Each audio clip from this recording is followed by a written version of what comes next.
समीर और प्रांजल दोनों घनिष्ठ मित्र थे। स्कूल के दिनों में दोनों एक साथ साथ स्कूल जाते थे। समीर जब स्कूल के लिए तैयार होकर घर से निकलता तो घर से निकलने के साथ साथ ही प्रांजल के मकान रास्ते में आते थे। प्रांजल एक धनाढ्य वर्ग से था। अमीर बाप का इकलौता लड़का होने के साथ साथ उसके पापा हमेशा इस बात का ख्याल रखते थे कि प्रांजल को किसी बात का कोई कष्ट ना हो। प्रांजल अपनी मनमानियों के साथ चलता, बहुत ही नेक और अच्छे ख्यालात का प्रांजल था। उधर मनीष भी एक साधारण व्यक्तित्व का धनी था। हमेशा जूते, स्कूल ड्रेस में बैग टांगते हुए जैसे ही वो जाता, प्रांजल हमेशा लेट हो जाया करता था और समीर जल्दी ही उनके घर पहुंच जाया करता था।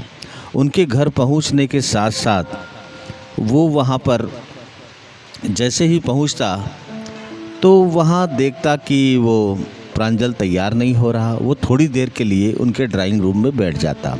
जैसे ही समीर वहाँ बैठता, प्रांजल की मम्मी नाश्ता लेकर आती और कहती कि बेटा तुम भी नाश्ता कर लो। ये रोज़ का क्रम था। तो लगातार रोज़ उनके घर जाता, उनके घर नाश्ता करता, उनके घर खेलता। मोटे टायरों वाली साइकिलें थी, रेसिंग साइकिलें, वो भी चलाता और हंसी खुशी के साथ दोनों का जीवन गुजर रहा था।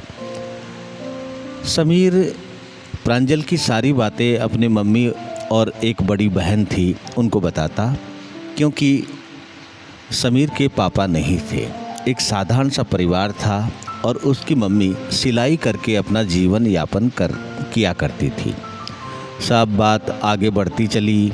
रोज़ का ये क्रम था। दोनों आपस में घनिष्ठ मित्र थे। तो एक दिन समीर की मम्मी ने कहा कि बेटा तू उनके घर रोज़ जाता है, कभी प्रांजल को भी अपने घर लेके आ।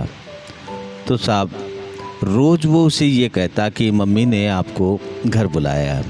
प्रांजल ने कहा हाँ बिल्कुल ज़रूर चलेंगे, अगर बुलाया है तो चलेंगे। तो दिन आता गया, समय गुजरता गया। एक दिन प्रांजल ने कहा कि चलो बिल्कुल चलेंगे, तो कब आना है? उन्होंने कहा जब तुम्हारा मन करे। एक काम करो, 27 तारीख को ईद का त्यौहार है, आप ईद के दिन घर पे आ जाओ। तो अब साहब वो घर जाने का समय हुआ। उधर समीर की मम्मी और बहन के उत्साह का कोई ठिकाना नहीं रहा कि समीर का दोस्त प्रांजल घर पे आ रहा है। खुशियों का ठिकाना नहीं रहा। उसने घर पे कलर करवाया और बाहर एक चबूतरा था, उस चबूतरे को बहुत अच्छे से तैयार किया और बाहर चबूतरे के बाहर बहुत ही अच्छे से वहाँ घर पे कुछ इस तरह की मेज़ वगैरह नहीं थी। पड़ोसियों से मेज़, थालियाँ वो सब लेके इकट्ठे की। घर को जितना डेकोरेट कर सकते थे उतना घर को सजाया, अलमारियों को साफ़ किया और घर के बाहर एकदम साफ़ सफाई का वातावरण तैयार रखा।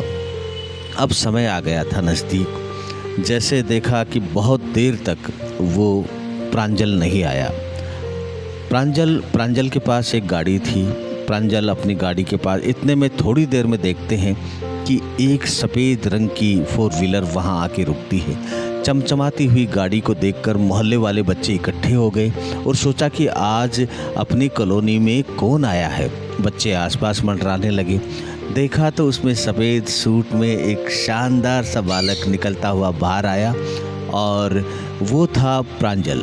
ये देखते ही समीर के चेहरे की खुशियाँ देखने लायक थी। देखा कि समीर ने जो व्यवस्था की थी, बाहर से जुगाड़, कुछ नाश्ते की व्यवस्था की थी और कुछ मेज, कुर्सियाँ, टेबल, चम्मच वगैरह ये सारी चीज़ों का इंतज़ाम भी किया था। अब क्या हुआ, जैसे ही बाहर चबूतरे पे माँ बैठी थी, वो सिलाई कर रही थी। गेट के पास में समीर खड़ा हो गया कि सोचा कि अपने दोस्त का अभिवादन गले लग के करूँगा और उसे सीधा कमरे में ले आऊँगा और कमरे में लाके नाश्ता करेंगे, फिर बातें करेंगे। तो जैसे ही वो आया, प्रांजल जैसे ही अंदर आया, प्रांजल ने आते ही समीर की मम्मी के चरण छुए और कहा माँ कैसी हो। इतना सुनते ही माँ की आंखें खुशी से भर आई और कहा, बेटा मैं ठीक हूँ। और वो माँ के पास ही बैठ गया। वो जो चबूतरा था वो गोबर से लिपा हुआ चबूतरा था और वहीं पर वो बैठ गया। अब समीर जो कि साइड में खड़ा इशारे कर रहा था अपने हाथों से कि अंदर चलो, इस तरह की भाव भंगिमाएँ उसके चेहरे पे थी। लेकिन प्रांजल माँ के पास ही बैठा रहा और कहा कि माँ कैसी है तू? समीर मुझे हमेशा तुम्हारे बारे में बताता रहता है। उधर समीर के पास उसकी बड़ी बहन भी खड़ी थी। वो भी असमंजस में थी कि कब समीर अंदर आए और नाश्ते का सारा इंतज़ाम करें, क्योंकि नाश्ते का जुगाड़ किया था। थालियाँ थी, चम्मच थी, बहुत से खाने पीने का सामान जुटाया था। और वो वहाँ पर माँ के पास ही बैठा रहा और माँ से कहा, माँ बहुत ज़ोर की भूख लगी है। समीर कहा करता है कि तुम अपने हाथों से दाल बहुत अच्छी बनाती हो। माँ मैं भी तुम्हारे हाथ की दाल रोटी खाना चाहता हूँ। माँ दाल रोटी खिला दो ना। ये कहते ही वहाँ पर वो सारे के सारे दोनों बहन भाई वहाँ ये इशारे कर रहे थे कि कब समीर वहाँ से उठे अंदर आए। लेकिन माँ ने कहा, हाँ बेटा ज़रूर। तो माँ उठी वहाँ से और वहाँ से दाल और रोटी एक थाली में जो वो साथ में खाया करते थे वही लेकर, और कुछ सेवैयाँ बनाई थी वो लेकर वहाँ आए। और उन्होंने प्रांजल ने खूब जम के वहीं पे बैठ के खाया। और खाने के बाद समीर से कहा, समीर आज तो बहुत दिनों के बाद यूँ लगा है कि कुछ खाया है। माँ के हाथ में बहुत लज्जत है, मुझे बहुत अच्छा लगा खाना। ये कह के समीर से गले लगा और चल पड़ा। अब समीर ये सोचता रहा कि ये व्यवस्थाएं, ये चकाचौंध सब धरी की धरी रह गई, क्योंकि उस कमरे में प्रांजल घुसा ही नहीं था।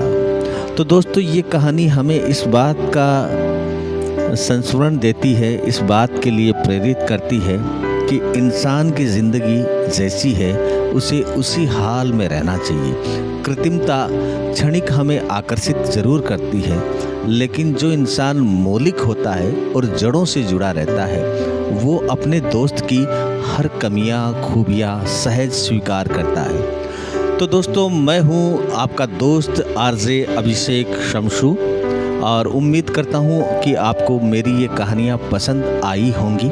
अगर आपको मेरी कहानियां पसंद आती है तो आप इन्हें सब्सक्राइब करें, अपने दोस्तों के पास भेजें, और जहां तक हो सके आप शेयर भी करें। शुक्रिया, जय हिंद, धन्यवाद साथियों।